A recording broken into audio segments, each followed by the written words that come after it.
नमस्कार दोस्तों।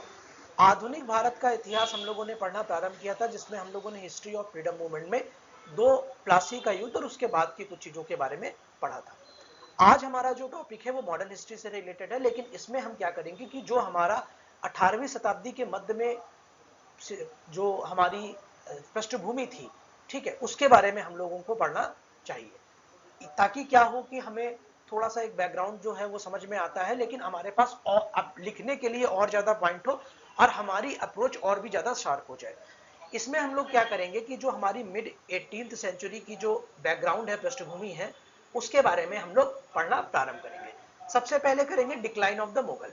मुगल का डिक्लाइन जो हुआ वो, ये हम लोगों ने मॉडर्न हिस्ट्री की जो सीरीज थी उसमें हम लोगों ने एक नॉर्मल तौर पर थोड़ा बहुत समझा था, लेकिन अभी हम लोग इसको थोड़ा सा और विस्तार देंगे और धीरे धीरे अभी इसका चर्चा और आएगी तो और विस्तार होगा, और अंत में जब ये सीरीज खत्म होगी तो आपको सारी जानकारी आपके पास होगी और आप आंसर इसको आराम से लिख सकते हैं।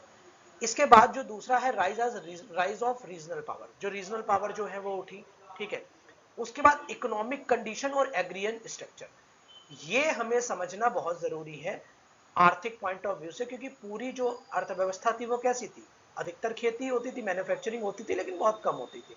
आज भी हमारा जो कृषि है वो बहुत ज्यादा लोग करते हैं, कृषि में ही है। तो एग्रीयन स्ट्रक्चर और इकोनॉमिक कंडीशन को समझना भी बहुत जरूरी है। अब ये एक समझ सकते हैं कि हमारी आर्थिक इतिहास के रूप में, आर्थिक मतलब आधुनिक भारत का जो आर्थिक इतिहास है वो एक तरीके से हम कवर करेंगे, और साथ में जो फ्रीडम मूवमेंट वाली सीरीज है वो चलती रहेगी। चलते हैं नेक्स्ट स्लाइड में। अगर हम नेक्स्ट स्लाइड में चले तो यहां पर हम देखते हैं Mughal empire as a peak. अब अगर हम देखें कि मुगल एम्पायर जो है, ठीक है, उसके की फीचर्स क्या क्या थे, ठीक है, यानी कि मुगल एम्पायर के की फीचर्स क्या क्या थे, ये हमें समझना होगा। अब हम ये समझ क्यों रहे हैं, क्योंकि अच्छा ये हम जो समझ रहे हैं वो हम केवल समझ रहे हैं इकोनॉमिक पॉइंट ऑफ व्यू से, आर्थिक जो स्थिति थी उसका बैकग्राउंड समझेंगे, और अभी हम लोग सामाजिक बैकग्राउंड भी समझेंगे। सबसे पहले आर्थिक बैकग्राउंड में इसमें चलते हैं कि मुगल की तरफ की फीचर्स क्या थे। इसमें कह रहा है political unity impose the greater part of Indian सब कॉन्टिनेंट। भारतीय उपमहाद्वीप में क्या था कि अधिकतर, जो औरंगजेब के समय आपको बताया था कि अधिकतर भारत में किसका राज था, मुगलों का। अब जब अधिकतर समय में मुगलों का राज था तो इसका मतलब क्या हुआ कि पॉलिटिकल इंटीग्रेशन था, यानी पॉलिटिकल रूप, राजनीतिक रूप से सब क्या थे, इंटीग्रेट था, एक दूसरे से जुड़ा हुआ था। जो जैसे मुगल होता था, फिर मुगल के नवाब होते थे, तो वो मुगल आदेश देता था, वो सभी प्रांतों में समान रूप से लागू होता था, चाहे वो राजनीतिक आदेश हो और चाहे वो आपका विधायी आदेश हो, कोई कानून हो, चाहे वो कोई न्यायिक आदेश हो, या चाहे कोई आर्थिक नीति हो।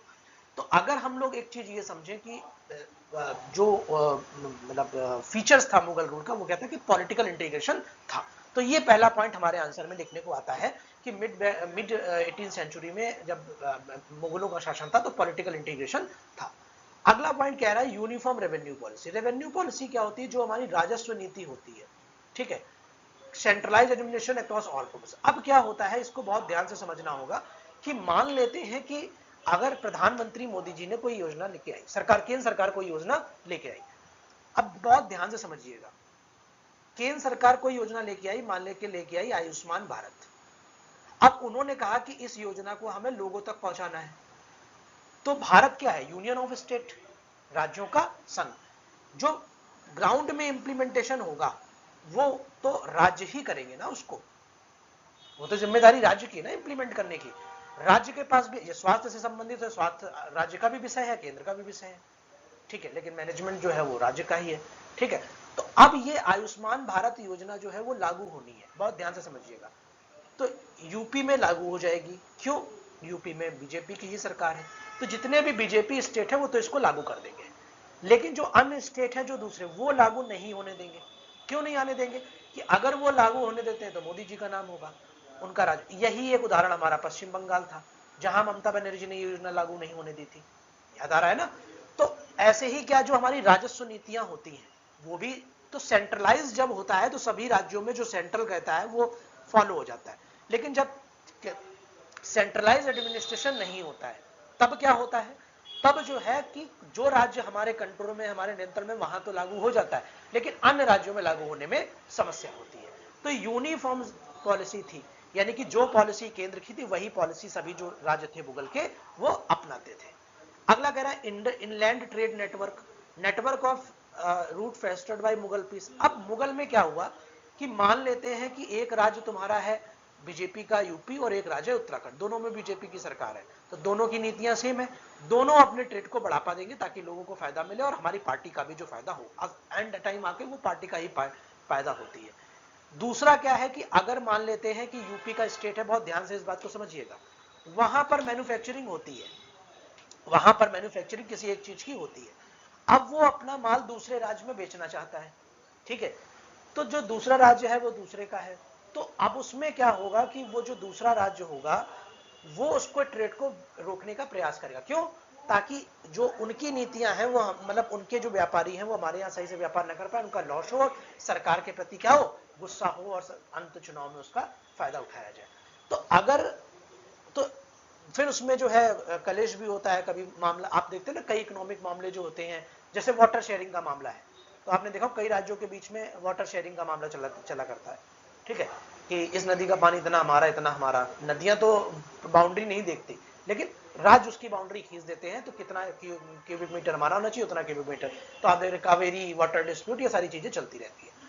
अब ऐसा ही ट्रेड में होता है, तो कह रहा इनलैंड ट्रेड नेटवर्क जो था वो फला फूला, क्योंकि मुगल में शांति थी, सारा भारत में था, तो मुगल जो कहते थे सबको मानना पड़ता था, तो वो होता था।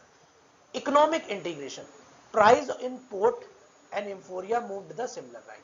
कह रहा इकोनॉमिक इंटीग्रेशन थी टैक्सेस सब राज्यों में एक समान होते हैं, जैसे मान लीजिए जीएसटी है, अब एक राज्य ने जीएसटी लागू कर दी, दूसरा राज्य ना करे, हालांकि ऐसा कर नहीं सकते, वो तो सभी राज्यों ने मान्यता दे दी है, तो जीएसटी सभी में मतलब सभी राज्यों में लागू, क्योंकि सारी शक्तियां जो थी वो केंद्र को दे दी थी, केंद्र ने जीएसटी लागू कर दिया। मान लेते हैं एक उदाहरण क्या होता था कि पहले क्या होता था कि टैक्सेस एक समान नहीं होते थे, पहले क्या होता था टैक्सेस एक समान नहीं होते थे, वैट लगता था, वैल्यू एडेड टैक्स, तो किसी राज्य का एक टैक्स है, किसी राज्य का एक टैक्स है। अब उसमें हुआ क्या कि जब एक राज्य का एक टैक्स है और दूसरे राज्य का एक टैक्स है, तो किसी राज्य में सस्ती होगी, किसी राज्य में महंगी होगी ना, तो ये जो इकोनॉमिक इंटीग्रेशन था वो नहीं हो पाता। तो प्राइस भी तो टैक्सेस के हिसाब से ही मूव करेगा ना, किसी राज्य में प्राइस ज्यादा हो जाएगा, किसी राज्य में कम हो जाएगा। जैसे एक उदाहरण दे, हम अक्सर जो है मध्य प्रदेश जाना होता है, दतिया, जब हम दतिया जाते हैं तो उसमें क्या होता है कि दतिया से पहले पड़ता है झांसी, दतिया और झांसी, तो जब एक बार क्या हुआ कि हम पेट्रोल डलाना भूल गए यूपी मतलब झांसी में, अक्सर झांसी में पेट्रोल आने के से पहले उसको फिल करा लेते हैं, तो हमने दतिया में डलाया, तो देखा करीब करीब जो है वो मान लीजिए हमारा 10 रुपए के आसपास का डिफरेंस था। मतलब यूपी में पेट्रोल जो है वो सस्ता है 10 रुपए, और एमपी में पेट्रोल क्या है, महंगा है 10 रुपए। क्यों? टैक्सेस और जीएसटी उस पर पेट्रोलियम पे लागू नहीं है, तो ये डिफरेंसेस आए ना, ठीक है, तो ये जो डिफरेंसेस हैं ये भी एक तरीके से जो है इंटीग्रेशन नहीं करते, तो ये इकोनॉमिक इंटीग्रेशन वहां पर था। Price in port interior moved along the similar price, समान प्राइस जो होते हैं वो समान रूप से बढ़ते थे, समान रूप से घटते थे। अगला कह रहा है commerce expansion, active encouragement for expanding overseas commerce, जो हमारा समुद्रिक व्यापार था ओवरसीज मतलब एक्सपोर्ट वाला जो रहता है बाहरी देशों से, वो भी हमारा जो है इनकरेज उसको किया गया था। तो ये की फीचर्स थे मुगल के। तो मेंस में जब आपको लिखने को आएगा तो ये पॉइंट आप लिख सकते हैं, पहला पॉलिटिकल यूनिटी थी, दूसरा यूनिफॉर्म रेवेन्यू पॉलिसी थी, तीसरा इनलैंड ट्रेड नेटवर्क था, चौथा इकोनॉमिक इंटीग्रेशन था, चौथा क्या था, कॉमर्स एक्सपेंशन। अब कर क्या कहते हैं, empire was of course not formally unified modern United States, but imperial unification under Mughal had, beyond reasonable doubt, strengthened economic link connecting the far-flung territories and stimulated expansion of commerce and productive efforts. ये कह रहा है भले ही हम ये देखें कि मुगल, ये आप मेंस में कोट कर सकते हैं इंट्रोडक्शन में, उसके बाद ये 5 पॉइंट आप लिख सकते हैं। जैसे कह रहा है कि जो एम्पायर था मुगल का, ये क्या था कि आज के मॉडर्न स्टेट की तरीके था, लेकिन इंपीरियल यूनिफिकेशन था, साम्राज्यिक जो साम्राज्यवाद होता है, इंपीरियलिज्म होता है, वैसे यूनिफिकेशन मुगल के अंदर था, ठीक है। और इसके बाद क्या हुआ, इकोनॉमिक लिंकेज थे, जो इकोनॉमिक लिंक होते हैं वो उसमें क्या हुआ, मतलब दूर दूर टेरिटरी को जोड़ने में काफी मदद मिली, और उसके बाद क्या हुआ, expansion of commerce and productive efforts किया गया। अब की लिमिटेशन क्या थी, सब्सिस्टेंस एग्रीकल्चर वो sustain hardcore of economic isolation. Subsistence agriculture क्या थी, लोग जो थे वो उगाते थे जो खाने के लिए, but almost commercialise region, ठीक, in all but some commercialise region वहां पर थे। समझ में आ गया आपको, ठीक है। तो इस तरीके से हमें जो है अपनी अप्रोच जो है वो रखनी रहती है। देखो आज फिर हम कैमरे का जो वो था वो सेट करना भूल गए, तो थोड़ा सा इसमें जो है छुप जाता है तो दिक्कत होती है। क्या कह रहा है, की लिमिटेशन देख लेते हैं। अब हमें लिमिटेशन भी तो समझनी पड़ेगी कि लिमिटेशन सब कुछ अच्छा अच्छा थोड़ी रहता, कुछ तो लिमिटेशन थी। और वो लिमिटेशन क्या थी यार, चश्मे में थोड़ा सा कम दिखाई देता है, ऐसे ज्यादा दिखाई देता है, ऐसा क्यों? Subsistence agriculture sustain a hardcore economic isolation in all but most commercialized region. ठीक है, empire was not firmly unified, price did move along similar line but structural integration is partial. यहाँ पर कह रहा है संरचनात्मक इकोनॉमिक इंटीग्रेशन था, ठीक है, जो अभी हम लोगों ने पॉइंट पढ़ा है, लेकिन जो संरचनात्मक तौर पर था वो पार्शियल था, अभी थोड़े स्तर पर हुआ था। नेक्स्ट पॉइंट समझते हैं, ठीक है। नेक्स्ट पॉइंट क्या है कि डिक्लाइन, अब क्या हुआ उसके बाद, ये वाली मुगल में जो थी वो उसके की फीचर्स थे, लेकिन अब मुगल नहीं रहेंगे तो ये की फीचर्स में भी क्या हो जाएगी, समस्या उत्पन्न होगी। तो इसमें अगर हम देखें तो decline of Mughal by 18th century, ठीक है, एम्पायर रिड्यूस टू रफली rectangular wedge of 250 mile from north to south and 100 mile broad, ठीक है। अब इसमें क्या हुआ कि जो हमारा वो था, जो साम्राज्य था मुगल बाई 18 मिड 18 यानी कि मिड 18 सेंचुरी मतलब क्या हुआ, 1750 के आसपास, 1750 के आसपास तक, 1750 के आसपास तक क्या हुआ कि जब औरंगजेब जो था उसकी मृत्यु हो गई, फिर क्या हुआ, कई हमले हुए नादिर शाह का और ये सारा, तो टेरिटरी जो थी वो केवल नॉर्थ साउथ कितनी रह गई, 250 मील, और ब्रॉड में कितनी रह गई, 100 मील, बस इतना ही एरिया रह गया, ठीक है। अब क्या हुआ, assertion of regional autonomy, regional autonomy भी हो गया। 1724 में निजामुल मुल्क ने क्या किया, 1724 में ऑटोनॉमी इन दक्कन, दक्कन में अपनी स्वायत्ता स्थापित कर दी। Territories include coastal district of north of Krishna river and Coromandel plain of south. ये इस निजाम की जो टेरिटरी थी, निजाम और मुल्क की, जो हैदराबाद वाले निजाम नहीं कहे जाते उनका, निजाम और मुल्क, इन्होंने दक्कन में अपनी स्वायत्ता स्थापित कर ली, और इनकी जो टेरिटरी थी उसमें क्या क्या था, कोस्टल डिस्ट्रिक्ट जो थे नॉर्थ ऑफ कृष्णा नदी, कृष्णा नदी के उत्तर के जो कोस्टल डिस्ट्रिक्ट थे वो इसमें शामिल थे। कोरोमंडल प्लेन ऑफ साउथ, और साउथ का कोरोमंडल प्लेन, ये निजाम और मुल्क ने स्वायत्ता स्थापित कर ली। उसके बाद नादिर शाह का इन्वेजन हुआ 1739 में, इसके बारे में हम लोगों ने पढ़ लिया था। लूटेड पिकॉक थ्रोन, मयूर सिंहासन जो था इसने लूट लिया था, और कौन हो गई। Punjab ceded 1751-52 to by peace, और पंजाब क्या हुआ 1751-52 में भी शांति समझौते के तहत इनको दे दिया गया। क्लियर हो गया, तो दो, एक तो दक्कन में चला गया, दूसरा पंजाब चला गया नादिर शाह के। 1740 में क्या हुआ, Bengal Bihar Orissa, eastern province asserted autonomy under Mughal centre, from Mughal centre. Eastern Bengal Bihar Orissa ने भी अपनी स्वायत्ता स्थापित कर ली। उसके बाद कह रहा है Gujarat and Sindh, western province, independent Pathan dynasty in Farrukhabad and Rohilkhand, Rohilkhand में स्वतंत्र क्या हुआ, एक पठान साम्राज्य जो है वो उठा, ठीक है। Awadh, Awadh declared autonomy, Rajput alliance destroyed by Aurangzeb, never restored, Mysore grows under Hyder Ali. Awadh जो था वो भी अपना स्वायत्ता स्थापित कर ली। राजपूत जो थे जिनको औरंगजेब ने, राजपूत का जो गुट था जिनको औरंगजेब ने बर्बाद कर दिया, वो पूरी तरीके से अभी उभर नहीं पाया था। मैसूर जो था वो भी किसके अंदर में, हैदर अली। इसके बाद एक मराठा भी हुए थे, पानीपत के युद्ध क्या हुआ, मराठा भी डिफीटेड हो गए, मराठा भी क्या हुए, डिफीटेड हो गए, और इनका भी 5 राज्यों में डिसइंटीग्रेशन हो गया, 5 इंडिपेंडेंट रूलर में, 5 रियासतों में इनका जो है डिसइंटीग्रेशन हो गया। तो ये कुछ हमें समझना होगा जो इसमें दिया गया है, ठीक है। तो ये डिक्लाइन ऑफ की टाइमलाइन रही। तो अब जब पहले इंटीग्रेशन था तो इकोनॉमिक पॉलिसी सेम थी, अब क्या हुआ, जब ये इंटीग्रेशन नहीं हुआ तो इकोनॉमिक पॉलिसी चेंज होगी, तो आर्थिक प्रभाव भी तो पड़ेगा। जो अच्छी नीतियां देगा वहां पर जाएगा, जहां पर शांति होगी व्यापार वहां पर जाएगा। तो ये सारी चीजें जो है वो हमें समझनी होगी। प्लाइट ऑफ द मुगल, चलो ये भी बाद में देख लेंगे। अगला देख लेते हैं। अगला कह रहा है Maratha rise and fall imperial Babur. Maratha का जो राइज एंड फॉल था वो क्या था, imperial governor did not formally deny allegiance to Delhi but one after one their autonomy. जो इंपीरियल गवर्नर थे उन्होंने मतलब जो एलिजियंस था दिल्ली से उसको मना नहीं किया, डिड नॉट फॉर्मली, औपचारिक तौर पर मना नहीं किया, लेकिन स्वायत्त होते गए। Rise of Maratha power, survive Aurangzeb onslaught, Maratha क्या था जब औरंगजेब ने हमला किया था तो उसमें सर्वाइव कर गए थे। Formally entrenched home territory under first Peshwa, ठीक है। 1738 में सिक्योर और नर्मदा और चंबल के बीच की जितनी क्षेत्रीय हो गई वो 1738 में किसके पास आ गई, नर्मदा और चंबल नदी के बीच के जो क्षेत्र थे वो 1738 में किसके पास आ गए, मराठा के पास। किसके पास आ गए, मराठा के पास। 1751 में क्या, Orissa ceded to them by much harsh by much harassed Nawab Bengal. 1751 में क्या हुआ, उड़ीसा किसको मिल गया, मराठाओं को। तो एक तो नर्मदा और चंबल के बीच का क्षेत्र मिल गया 1738 में।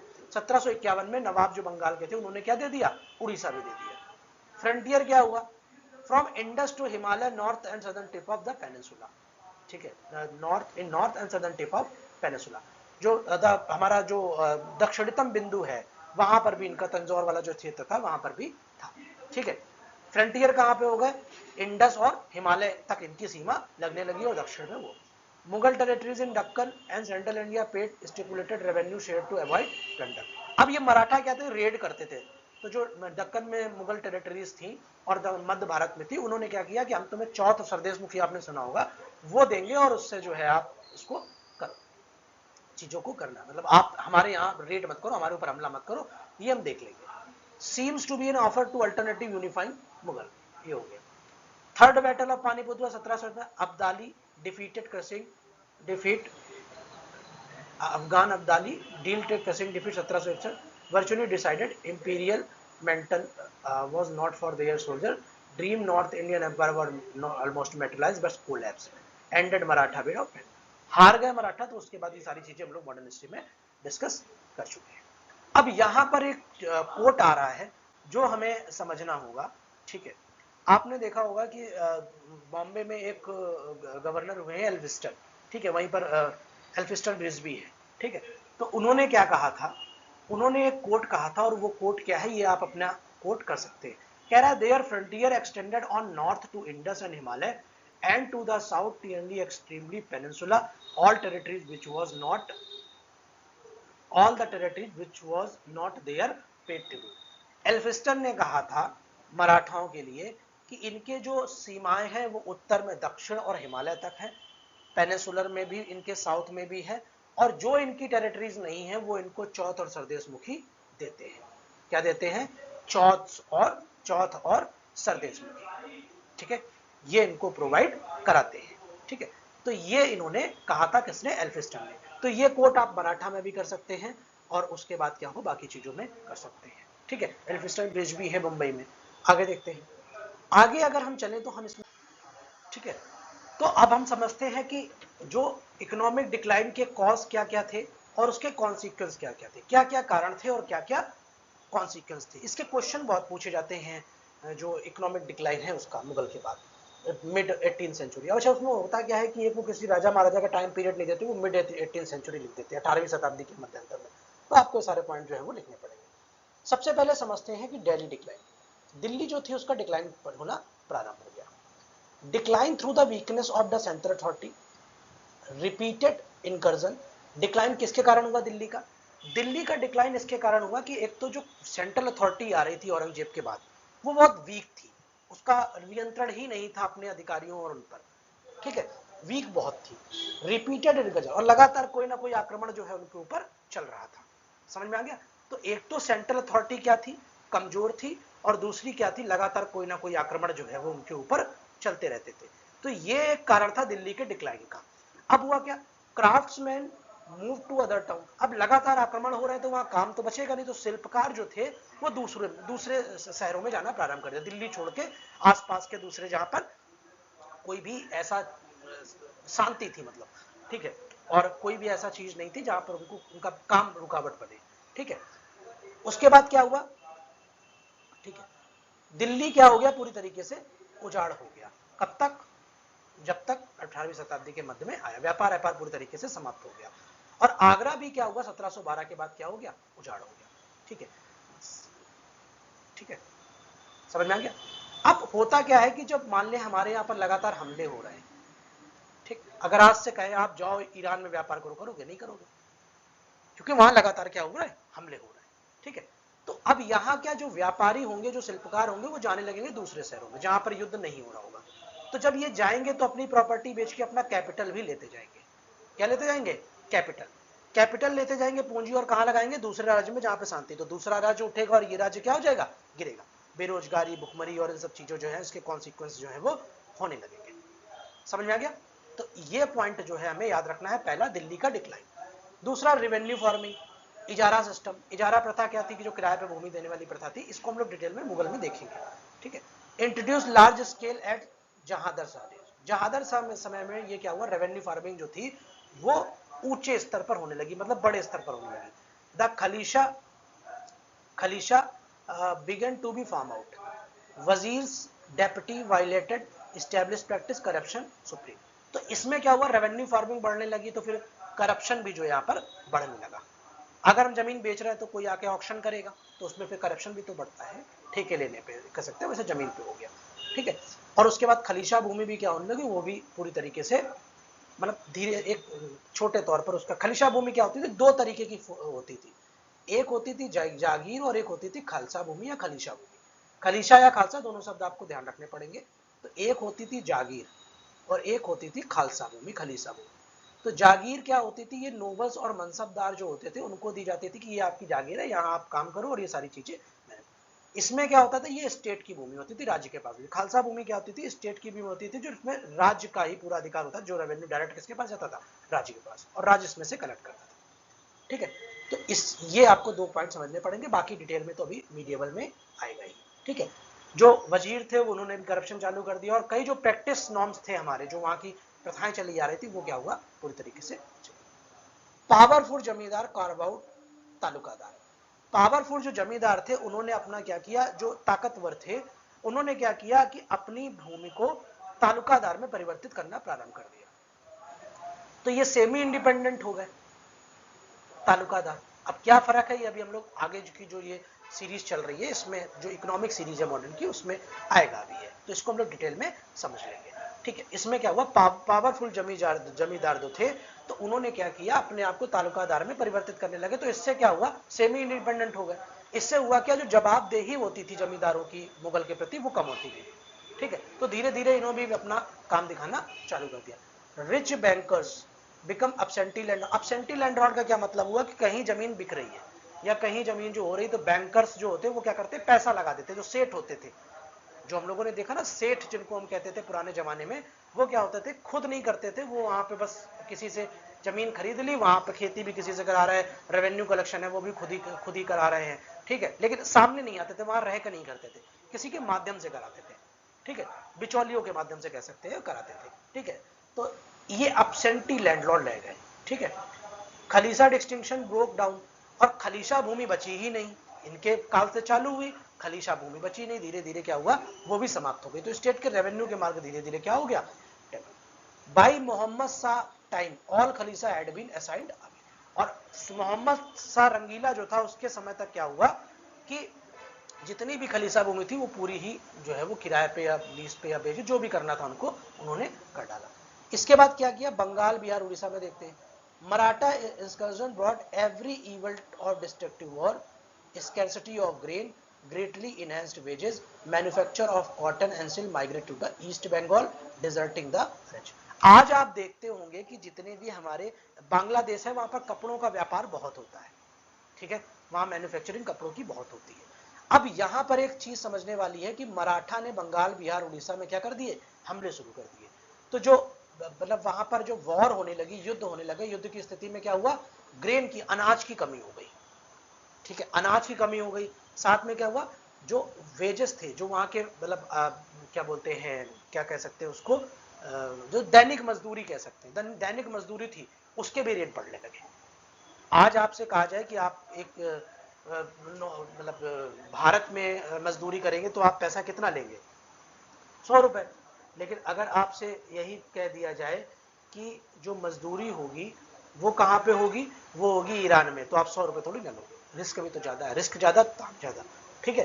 तो क्या हुआ, ये समस्याएं होने लगी, वेजेस भी बढ़ने लगे। अब जब वेज बढ़ेंगे तो फिर जो मैन्युफैक्चरर हैं, जो वहां पर बनाते हैं सामान, उनको वो भी वहां से भागेंगे। तो क्या हुआ, कॉटन और सिल्क के जो मैन्युफैक्चर थे वो बंगाल से निकल के कहाँ चले गए, बंगाल बिहार उड़ीसा में, कहा ईस्ट बंगाल, पूरी बंगाल, जो आज का बांग्लादेश, जो आज का बांग्लादेश है। Gujarat general decay, Maratha power establish Gujarat, 1755 में मराठा पावर हुई, mark beginning of general decay of menu, और धीरे धीरे क्या हुआ, यहाँ मैन्युफैक्चरिंग जो है वो खत्म होती गई। Insecurity of person and prosperity, building production, population and disturb condition of the state, ये चीज वहां पर होने लगी। उसके बाद क्या हुआ, ट्रेड डिस्ट्रप्शन क्या हुआ, ट्रेड डिस्ट्रप्शन का मतलब ये हुआ कि जब अलग अलग स्टेट आ गए तो वो अपनी रेवेन्यू पॉलिसी अपनी करेंगे, जो टैक्स ज्यादा लगाएंगे तो ट्रेड डिस्ट्रप्शन ऑटोमेटिक होगा। ठीक है, तो ये कुछ पॉइंट है जो हमें इसमें याद रखने हैं कॉज और कॉन्सिक्वेंस में। ठीक, इसके बाद भी अगर हम देखें फिर भी इकोनॉमी कहीं ना कहीं है जो वो स्थिर रही। कारण उसके क्या थे वो हम देख लेते हैं। कह रहा है political disarray arm conflict had severely affected economic life. जो आर्म कॉन्फ्लिक्ट, जो युद्ध की स्थिति थी, मराठा कर रहे हैं, उधर उधर हमले हो रहे हैं, ये सारी चीजें थी, कॉन्फ्लिक्ट जो चल रहे थे, और पॉलिटिकल डिसअरे मतलब पॉलिटिकल शून्यता कह सकते हैं एक तरीके से, कि कोई सेंट्रल अथॉरिटी नहीं है, सब अपनी मनमानी कर रहे हैं, जितने राज्य सब अपने मन से लगे पड़े हैं। इसने इकोनॉमिक लाइफ को तो affect, but it is not equally clear. This implied general decline in India as whole. ठीक है, this implied a general decline India as a whole. ठीक है, अब यहाँ पर इकोनॉमिक रेजिलियंस करते हैं। रेजिलियंस का मतलब क्या होता है कि कई बार जैसे यूकेलिप्टस का पेड़ है, आंधी आएगी वो झुकेगा फिर खड़ा हो जाएगा, रेजिलियंस, ये टूटेगा नहीं। ठीक, तो ये जो इकोनॉमिक रेजिलियंस है ये पढ़ना पड़ेगा कि आर्थिक उसके बाद भी भारत मतलब की जो अर्थव्यवस्था थी वो कैसे बची। जैसे बंगाल सिल्क एंड माजीबाई nearly extinguished in by Maratha, flourishing again in 1850 due to the rising of UK demand. इसमें क्या हुआ कि जो बंगाल में कासिम बाजार है, वहां पर जो सिल्क का बंगाल के प्रोडक्शन होता था, वो क्या हुआ कि जब मराठा हमले कर रहे थे तो आपको बताया वो गिरने लगा, डिक्लाइन हुआ। लेकिन उसके बाद क्या हुआ, जब ब्रिटेन आ गए 50s में, तो वो यूके में उसकी डिमांड सिल्क की बढ़ने लगी। यूरोप में, जब यूरोप में डिमांड बढ़ने लगी तो यूके परचेस करेगा बंगाल से, तो फिर क्या हुआ, ये फिर से जो है उठ खड़ी हुई। रेजिलियंस का मतलब ये होता है कि आप गिरे लेकिन आप फिर से आप उठ खड़े हुए। इकोनॉमिक रेजिलियंस केवल इकोनॉमिक टर्म में यूज होता है। ठीक है, और कई बार एग्जाम में भी पूछा गया है, प्रीलिम्स और मेंस दोनों में। तो कासिम बाजार जो था, वहां पे जो सिल्क प्रोडक्शन था, वो मराठा जो हमले थे उससे गिरी, लेकिन फिर क्या हुआ, जैसे ही यूरोपीय कंपनियां आई और डिमांड बढ़ी तो वो फिर उठ खड़ी हुई। Cotton textile Bengal major industry, cotton की जो textile cotton, 1 million weaver in mid century Bengal flourish despite monopoly. कह रहा है कि बंगाल में कॉटन टेक्सटाइल था वो काफी तौर पर बढ़ा। Sugar Bengal third major Bengal industry, sugar जो थी वो बंगाल की तीसरी सबसे बड़ी इंडस्ट्री थी। चीनी आज तो नहीं है बंगाल चीनी में, लेकिन था। Exporting 50,000 mount per year as late 50, तो ये एक्सपोर्ट बहुत करता था चीनी। ठीक है, तो ये हो गया बंगाल में। तो एक तो बंगाल में आपका सिल्क हो गया, कॉटन हो गया, और ये हो गया। पटना और बनारस में देख लेते हैं। West Indian trade off Patna and Banaras virtually unaffected by Wars. जो हमारा पटना और बनारस में जो व्यापार था वो अनअफेक्टेड रहा, ज्यादा नहीं हुआ। सूरत, ठीक है, डॉक्टर ओक ने कहा है large numbers of merchant of different races flourishing export and shipping industry 1787, यहां पर भी जो था रेजिलियंस इकोनॉमिक बना रहा। अवध में सुजाउद्दौला, फैजाबाद, इक्लिफ दिल्ली। सुजाउद्दौला जो अवध का था, इसके शासनकाल में क्या हुआ कि जो फैजाबाद था वो दिल्ली के स्थान में आ गया, दिल्ली पर ग्रहण लगा दिया फैजाबाद ने।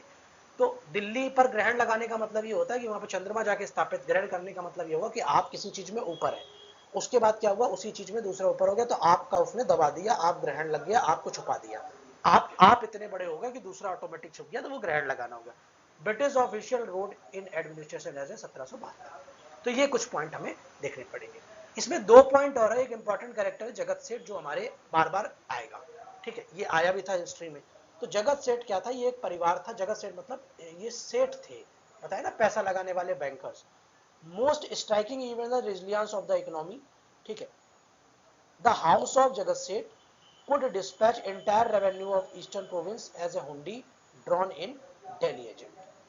This could traceable in challenging fortune of the trade unrelated to the war administrative detail. बहुत पैसा था, मतलब कुछ भी कर सकता था, इधर पैसा इधर उधर करना हुंडी के माध्यम से। हुंडी शब्द आप लोगों ने सुना होगा, और ये एनसीईआरटी में आपको मिल जाता है, आप इसके बारे में सर्च कर लीजिए, प्रीलिम्स में पूछ सकते हैं हुंडी, और पूछा भी शायद गया है। ठीक है, हुंडी जो है वो पूछी गई है। ठीक है, तो जो हाउस ऑफ जगत से था, इसके बाद बहुत पैसा था, तो ये सुन हमने।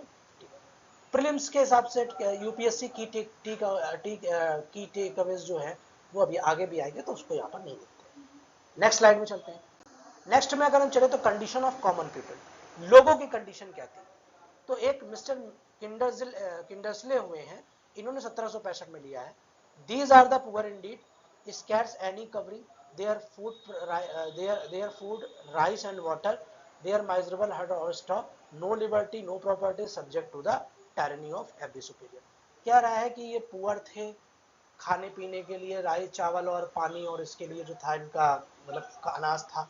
उसके बाद ये झोपड़ी पट्टी में रहते थे, कोई इनके पास स्वतंत्रता नहीं थी, कोई प्रॉपर्टी नहीं थी, subject to the tyranny of every superior, जो भी हो वो इन पे अत्याचार करता था, चाहे जमींदार हो चाहे वो शासक हो। अब ये इन्होंने ये कहा है, लेकिन ये कितना सही है ये हमें देखना पड़ेगा आगे। हम लोग और जो इंडियन ऑथर है उन्होंने क्या क्या लिखा है, तो उनके जब हम देखेंगे तो हमें ये चीज कंप्लीट पिक्चर समझ में आएगी। ठीक, कंसिस्टेंट एस्कोटिकल अकाउंट एंड मास मूवमेंट। ठीक, जहांगीर के इरा में क्या था, account of the city poor, Jahangir Agra, Agra में। ठीक है, ये क्या है, पहले स्टेट है, इन्होंने अकाउंट दिया है, strikingly similar to the criminal except water, replace ghee in the diet of the poor. ठीक है, इन्होंने क्या कहा है कि घी बताया, घी खाते थे, मतलब ये सारी चीजें, तो इसको आप पढ़ लीजिएगा। ठीक है, तो कोई इतना मतलब बहुत वो नहीं है, पीपीटी हम भेज देंगे, पीडीएफ भेज देंगे, तो इसको आप पढ़ लीजिएगा तो आपको समझ में आ जाएगा।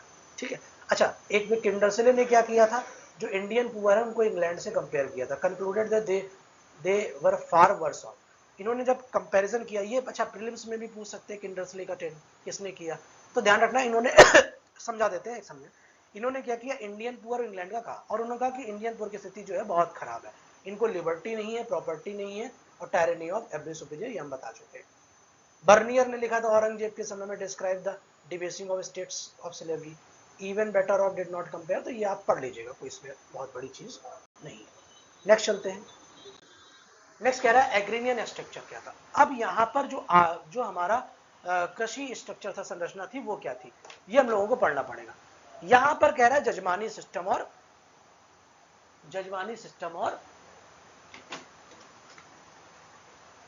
विलेज रेवेन्यू, इसके बारे में। सबसे पहले हम लोग जजमानी सिस्टम पढ़ लेते, जजमानी सिस्टम क्या था। ठीक, complementary relationship, dominant peasant caste, service and artisan caste. ठीक है, इसमें दो कास्ट होती थी, एक होती थी डोमिनेंट, ठीक है, जमींदार हो गए और जो आड़े हो गए, एक हो गई सर्विस और जो हस्तक्षेप वाली कास्ट थी। तो इसने क्या किया, इसने बहुत मजबूती कर दी। इसको समझने के लिए हमें समझना पड़ेगा, सबसे पहले पूरा पढ़ लेते हैं। नॉन एग्रीकल्चरल कास्ट थी, नॉन एग्रीकल्चरल कास्ट थी, paid fix share of village produce, sometimes land plot, caste retain some freedom to sell goods and services. Persian record 18 do not explicitly mention Jajmani, but unbroken continuity is suggested. Incidence is very weak in Bengal, even if it is a modified form. Jajmani system को अगर समझना है तो उसमें हमें दो चीजें समझनी पड़ेंगी। इसमें दो लोग होते थे, एक जजमान और एक कामीन। जैसे मान लो आप जब शादी वादी होती है या पूजा होगा, बोलो जजमान को बुलाए, जजमान का मतलब जो होस्ट होता है, ठीक है, और कामीन का मतलब जो उनके यहाँ पर नौकरी करते हैं। जैसे क्या हुआ कि हम मान लेते हैं कि एक पावरफुल फैमिली है, हमारा स्टेट बड़ा है, हमारा काम बड़ा है, तो हमारे घर में काम भी बड़े होंगे। ठीक है, खाने पीने का लोगों का काफी खाना बनता होगा। और उसके बाद अभी जो एक सीरीज चल रही ठुकरा के मेरा प्यार, उसमें देख रहे चौहान कोठी है, देखिए ना, उसमें आपको समझ में आया होगा एक चौहान कोठी है। तो इस चौहान कोठी में क्या है कि जो कुलदीप पहले गरीब होता तो उसकी माँ वहाँ काम करती, वहां से खाना वाना लेके आती। ठीक है, और बाकी कोई दिक्कत हो तो फिर वो भी साथ देते। तो इसमें जजमानी सिस्टम क्या होता था, ये बैकबोन थी।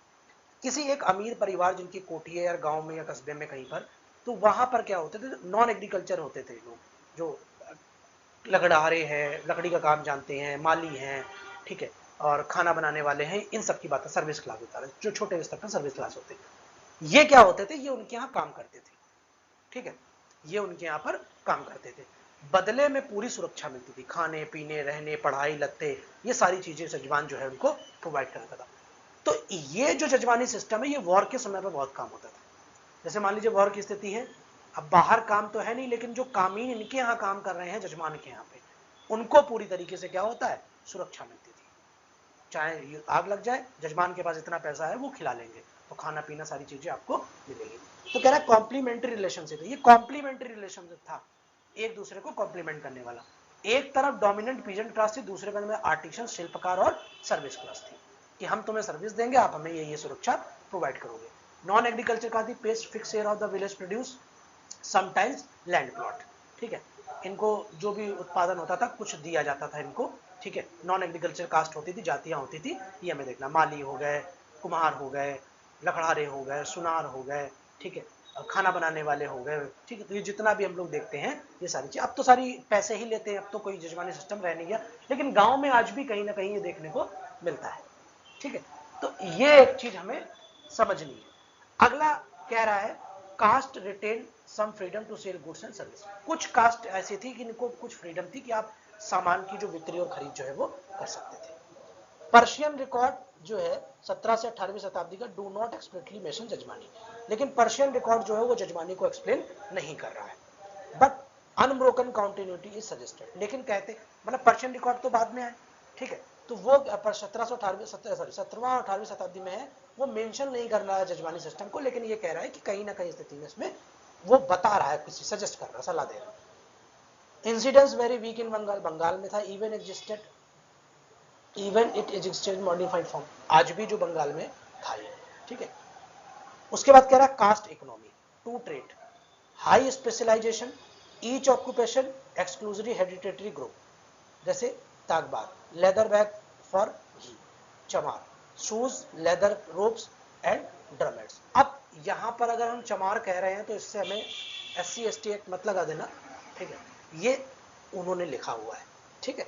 तो इसमें क्या कह रहे हैं कि जो कास्ट इकोनॉमी थी, कास्ट के हिसाब से डिवीजन था। आज भी आप अगर गांव या कस्बे में जाएंगे तो वहां पर क्या होता है कि गलियां होती, एक एरिया बटे होते, ये जो है ये मोचियों की गली है, वहां पर सारा काम कैसे होगा, जूते चप्पल जितना भी है, मोचियाना बोलते हैं ना हम लोग कास्ट में, आप सुने होंगे ये सारी चीजें।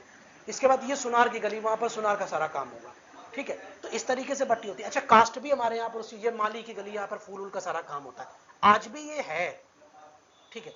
लेकिन अब ये उस स्तर पर नहीं है कि जिस स्तर पर पहले हुआ करता था। तो यहां पर क्या कह रहा है कि कास्ट सिस्टम जो था, ठीक है, कास्ट इकोनॉमी जो थी वो एग्जिस्ट करती थी। कैसे एग्जिस्ट करती थी, कह रहा है टू ट्रेट इसके थे। पहला हाई स्पेशलाइजेशन, एक जो मतलब बहुत स्पेशलाइज्ड होती थी, जैसे ईच ऑक्यूपेशन एक्सक्लूसिव हेडिटरी, मतलब जो हाई स्पेशलाइजेशन, ऐसी चीजें जिनको बनाने में हमें बहुत ज्यादा उत्कृष्टता चाहिए, हाई स्पेशलाइजेशन चाहिए, ठीक है, उसमें क्या होती थी, each occupation exclusive hereditary group, और प्रत्येक ऑक्यूपेशन का एक्सक्लूसिव हेरिडिटरी ग्रुप होता था, मतलब वो करेंगे उनके बाप करेंगे, आनुवांशिक चला आ रहा था, पीढ़ी दर पीढ़ी ये चीजें चलती आ रही थी कि बाप करेंगे मोचियाने का काम, मोची का काम, तो दूसरे भी हैं, फिर उसका बेटा भी करेगा, पुत्र भी करेगा, फिर उसका जो है हेरिडिटरी चला, आनुवांशिक था ये, ठीक है। तो कह रहा कास्ट इकोनॉमी थी और दो इसके ट्रेड थे। पहला हाई स्पेशलाइजेशन, ईच ऑक्यूपेशन, एक ऑक्यूपेशन की जो हाई स्पेशलाइजेशन की रहती थी उसमें एक्सक्लूसिव एक ग्रुप होता था जो वही काम करता था, ठीक है। उसके बाद इसमें प्रमुख क्या है, दगबार, दगबार है या प्रोनाउंसिएशन DAGBAR, आप अपने दागबार या दगबार जो भी आप पढ़ना चाहिए। ये लेदर बैग बनाते थे, किसके लिए, घी के लिए, किसके लिए, घी के लिए, लेदर के बैग बनाते थे घी के लिए। चमार, ठीक, ये क्या करते थे, शूज बनाते थे, लेदर बनाते थे, रोप्स बनाते थे और ड्रम सेट बनाते थे, ठीक है।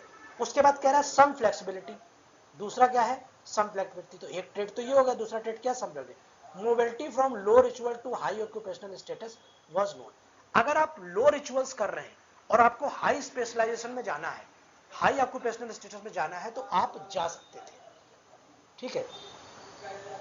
Panchals Panchals and Kammalans of Mysore included 5 trade, Panchal है ना, हाँ, पांचाल और कमलान जो मैसूर के थे, 5 ट्रेड इंक्लूड हुए, गोल्ड स्मिथ थे, लुहार भी थे, कॉपर स्मिथ थे, कारपेंटर थे और रसद थे, ठीक है। तो ये हमें समझना पड़ेगा, कास्ट इकोनॉमी भी उस समय एग्जिस्ट करती थी, मतलब आज भी है, ऐसा नहीं है, ठीक है। अगर आप देखेंगे तो अगर आप किसी भी एरिया में जाएंगे तो आप किसी भी क्षेत्र से होंगे, किसी भी शहर से होंगे, आपको वहां पर चौरसिया पान भंडार जरूर मिलेगा या अग्रवाल स्वीट्स जरूर मिलेगा। तो कहीं ना कहीं आज वो ट्रेड्स हैं, लेकिन उतने नहीं है, ठीक है लेकिन उतने नहीं है। अब यहां पर आगे हमें क्या समझना है कि मुगल विलेज मौजा रेवेन्यू कैटेगरी, अब जो मुगल विलेज थे, ठीक है, उसकी रेवेन्यू कैटेगरी कैसी थी। सबसे पहला जो था हमारा, ठीक है, इसमें पहले से ही खोल लेंगे तो बाद में जो है वो दिक्कत हो जाएगी।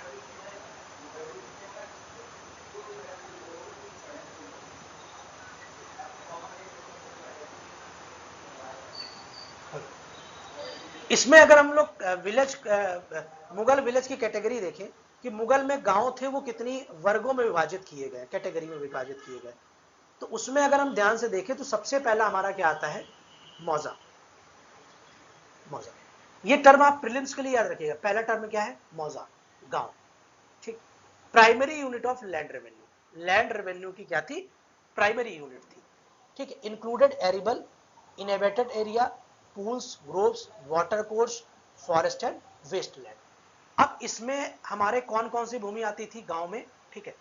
प्राइमरी यूनिट ऑफ लैंड में था एरेबल लैंड, इनहेबिटेड एरिया जहां पर लोग नहीं रहते हैं, पूल्स हो गए, तालाब हो गए, ठीक है। उसके बाद वाटर कोर्स हो गया, नदी का रास्ता हो गया, ठीक है। फॉरेस्ट हो गया, और वेस्ट लैंड, जो भी लैंड वेस्ट है, जो अवशिष्ट भूमि है, ठीक है। तो ये कुछ जो चीजें हैं, मौजा किसको कहते थे, तो ये आपको ध्यान रखना है। वो मौजा वो वाला नहीं, शाहिद कपूर वाला मौजा ही मौजा। ठीक, मौजा मतलब क्या हो गया, विलेज हो गया। प्राइमरी यूनिट थी लैंड रेवेन्यू की, ठीक है। इसके बाद करें रैयती विलेज। रैयती विलेज एवरेज कितनी होती थी, 1000 बीघा ऑफ एरेबल लैंड, यानी जो भी हमारी एरेबल लैंड होती थी 1000 बीघे की, वो हमारी क्या होती थी, मतलब जो है उसको हम लोग एवरेज औसतन 1000 बीघे की, इसको क्या बोलते थे, रैयती विलेज। तो मौजा में 1000 बीघे मतलब मिला देते हैं, तो रैयत का मतलब राजस्व जो होता है ना, रैयत विलेज, वो रैयत विलेज का 1000 बीघा का होता है। 3 बीघा होता था 1 एकड़ के बराबर। तो ये आपको समझना होगा, 3 बीघा बराबर कितना होता था, 1 एकड़। ठीक, एवरेज कितना होता था, 1000 bigha. Outside the jurisdiction of tribute paying zamindar, ये जमींदार जो ट्रिब्यूट देते थे उनकी रीजन के बाहर होता था। आउटसाइड द जुरिडिक्शन ऑफ, आपको ये सारे टर्म्स जो हैं वो याद करने पड़ेंगे प्रीलिम्स के लिए, और मेंस में कोट करने के लिए तो ये बहुत जरूरी है ही। ठीक है, तो इसमें एक बार देख लेते हैं क्या छूट गया है, पीछे कुछ लाइन लिखी है। तो इसमें ये कह रहा है, मेरा मानना ये है कि गलत मतलब अधूरा पढ़ने से, जरूर गलत और अधूरा पढ़ने से एक बार पढ़ के समझ लो। कह रहा है कि आउटसाइड द ट्रिब्यूट पेइंग जमींदार पेड डायरेक्टली, ये जो रैयती विलेज होते थे, ये जो जमींदार होते थे जो ट्रिब्यूट देते थे, उनसे बाहर के होते थे। जो जमींदार, अभी बहुत सारे टर्म्स आएंगे, जो जमींदार होते थे जो ट्रिब्यूट देते थे, उनसे बाहर के होते थे। ये क्या करते थे, ये डायरेक्ट देते थे रैयत। तो आपने रैयतवाड़ी विलेज सिस्टम सुना, रैयतवाड़ी सिस्टम सुना, अभी आगे आएगा ये सारी चीजें मॉडर्न हिस्ट्री में ही, तो ये आपको पता होना चाहिए था। तो एक तो हमने पढ़ा मौजा, और दूसरा हमने पढ़ा रैयती विलेज, ठीक है। उसके बाद कह रहा तालुका विलेज, हेल्ड बाय जमींदार हु पेड ट्रिब्यूट, पेशकश। ये जो तालुकादार थे, ये जमींदार के बाद होता था, ये क्या होता था, ये पेशकश देते थे, ट्रिब्यूट यानी पेशकश देते थे। अब इसमें क्या हुआ, render military service instead of usual land revenue. ये क्या करते थे, जो तालुकादार होते थे, ध्यान से समझना, ये जमींदार ही इसको रखते थे, हु पेड ट्रिब्यूट यानी पेशकश देते थे, पहले जमींदार जो पेशकश देते थे। अब इसका की फीचर्स क्या था, जैसे अगर जमींदार में हम लोग देखें तो वो लैंड रेवेन्यू देते थे, लेकिन ये क्या करते थे, ये मिलिट्री सर्विस देते थे समय आने पर, अगर राजा को सेना की जरूरत है तो। समझ में आ गया, राजा को सेना की जरूरत है तो ये देता था तालुका विलेज में। ज्वाइंट ओन्ड विलेज में क्या होता था, ए बॉडी ऑफ जमींदार paid revenue collectivity, A joint a body of जमींदार पेड रेवेन्यू कलेक्टिविटी। अब जमींदारी ज्वाइंटली ओन्ड विलेज क्या होता था, यहां पर क्या होता था कि जो जमींदार होते थे उनका एक ग्रुप होता था, निकाय होता था, वो कलेक्टिवली मतलब जो है वो एक साथ होकर पेड करते थे। ठीक है, इसमें कह रहा है new zamindari system through the purchase of state, और अगर आप स्टेट परचेज करना चाहें तो आप न्यू जमींदारी सिस्टम जो है वो एक्वायर कर सकते हैं। तो ये आपको समझना पड़ेगा, 3 इंपॉर्टेंट है मेन के, एक मौजा, रैयती और तालुका। ठीक है, नेक्स्ट समझते हैं। नेक्स्ट में अगर आएंगे तो यूपीएससी एग्जाम कॉन्सेप्ट और एग्जाम रिलेवेंस, मतलब यूपीएससी के की कॉन्सेप्ट जो है वो एग्जाम रिलेवेंस उसका क्या क्या है। अगर हम देखें जो इस चीज जो हम लोगों ने पढ़ा है, इसके आगे और कंटिन्यू रहेगा। निजाम अल मुल्क 1724, तो first governor to formally as a autonomy in definite, ये आपके प्रीलिम्स के लिए इंपॉर्टेंट है। ठीक है, template for all successor state, और जितने भी सक्सेसर हुए उनके लिए एक उदाहरण के तौर पर ये बना है। इजारा और रेवेन्यू फार्मिंग बढ़ाया, third battle of Panipat 1761। Khalsa और जगीर भूमि आपको हमने बता दी। ठीक है, जजमानी सिस्टम आपको बता दिया कि 2 होते थे, एक होता था जजमान और एक होता था कामीन। कामीन होता था, कमीना नहीं। तो जजमान और कामीन, ठीक है। जजमान इनको क्या करते थे, फुल सिक्योरिटी देते थे चाहे कोई भी स्थिति हो जाए, और कामीन क्या होते थे, अपनी फुल सर्विस इनको देते थे। Post Plassey decline, Bengal real decline was post Plassey even if not misses. Bengal का जो डिक्लाइन है वो पोस्ट प्लासी हुआ है, ना कि इसमें, ठीक है। नेक्स्ट चलते हैं। अब यहां पर क्या है कि कुछ किताबों के नाम दिए गए हैं जिनके राइटर्स दिए गए, जिनसे ये सारी चीजें जो है वो उठाई गई। Reference books cited in this chapter essential for historical understanding. To light of the Mughal, Percival Spear, ठीक है। Awadh and East India Company, P Basu. Urban centre and industries of urban India, H K Naqvi. Land revenue administration Mughal, N A Siddiqui, ठीक है। उसके बाद क्या हुआ, Shujauddaula and East India Company. तो ये बुक्स आपकी इंपॉर्टेंट है, जो आपका प्रीलिम्स का एग्जाम होता है उसमें मिलान करने के लिए ये बुक्स मीडिएवल पार्ट में पूछी जाती है। तो ये सारी बुक्स आप जो है वो पढ़ सकते हैं। अगर आप नहीं पढ़ना चाहते हैं तो फिर आप नंबर अपने गवा देंगे, लेकिन इंपॉर्टेंट है। हर जब भी हम कोई लेक्चर इसमें लेंगे मॉडर्न हिस्ट्री में, तो जो या मीडिएवल में, क्योंकि वही बुक्स नॉर्मली ज्यादा पूछी जाती है जो मीडिएवल और एंशिएंट की है।